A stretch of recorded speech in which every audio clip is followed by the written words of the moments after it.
Waking Up to Serenity, Unlocking the Door to Emotional Sobriety by Angelo. Chapter 11. Acceptance. At our local weekly fellowship group, we read the following passage from the book Alcoholics Anonymous at the beginning of each meeting.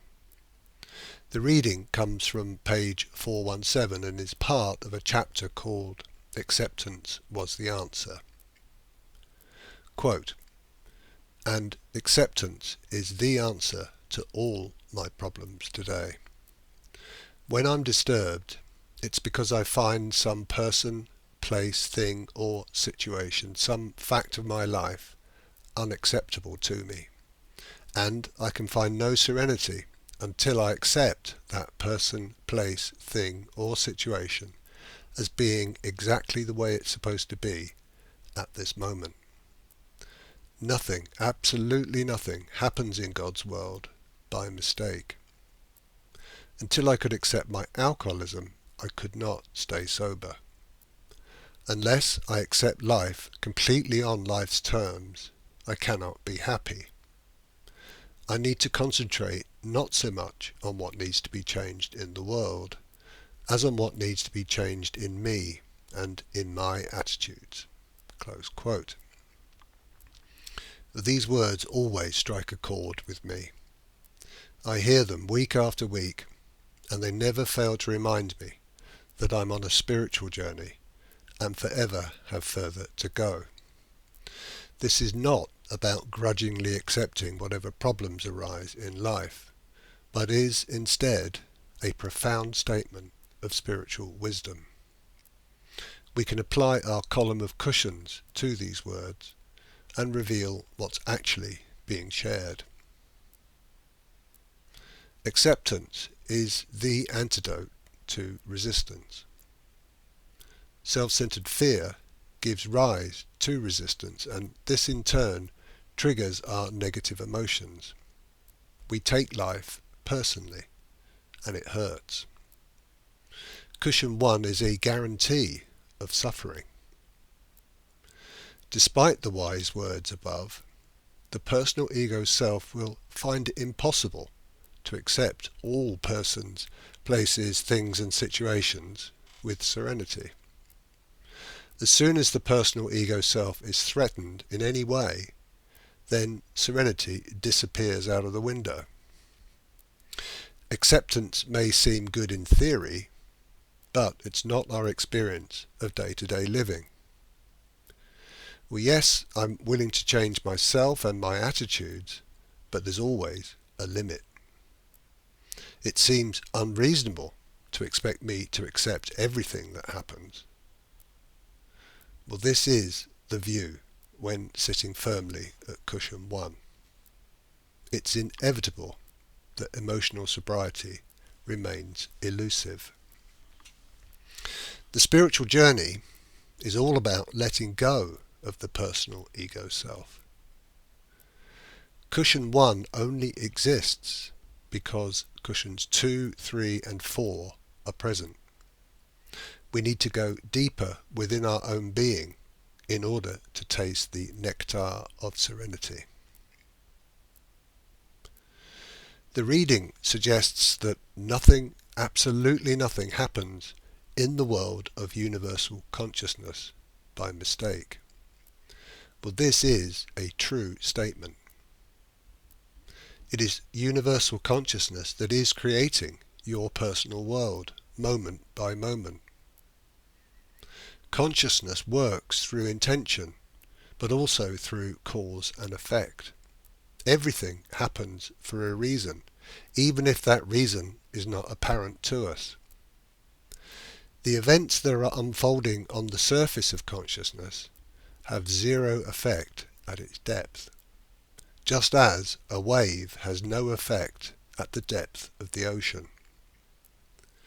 Everything is happening on the surface, but nothing is happening at the source. It all just is, and it is because it's supposed to be. There's nothing wrong, unless the personal ego self on the surface decides that it is wrong. This would be like a wave deciding that it does not like a choppy sea. Its very existence depends upon the movement on the surface. The reading refers to me having to accept my alcoholism before I could take recovery seriously and remain sober. But this is just an example that tees up the real message. Unless we accept that the personal ego self of cushion 1 is the problem, then we're never going to experience emotional sobriety. We need to forget all about the happenings on the surface, forget about our personal selves, and focus entirely on changing our state of being. This is what is meant by changing me. It's also what's meant by a change in attitude. Recovery is not just about attending a few regular fellowship meetings and doing a bit of service. True recovery is an ever-deepening spiritual awakening. Serenity is a possibility, but it is impossible for the personal ego self to find. The wave cannot experience stillness by remaining on the surface. It has to go down to the depths, and in doing so, it ceases to be a wave. This, hopefully, is a very strong message. We're being asked to give up the very thing that we hold most precious, our self-identity. We may have been physically sober for a while, but somehow we have missed the most important message of all. It's never too late to begin anew. The cushions are waiting patiently for you to wake up. There is an unseen difference between being an individual and being a personal ego self. The individual is a drop arising out of the ocean of universal consciousness. The individual has unique characteristics, but it's still an individuation of consciousness. The seemingly personal body and ego self is like a mask or costume worn by the individual and then believed into apparent existence. If we believe we are a person, then we will have that experience with all of its fears, desires, and bondage. If we believe that we are consciousness itself, then the experience of life will be very different. Acceptance is indeed the answer. Acceptance that we have much further to go on the spiritual journey.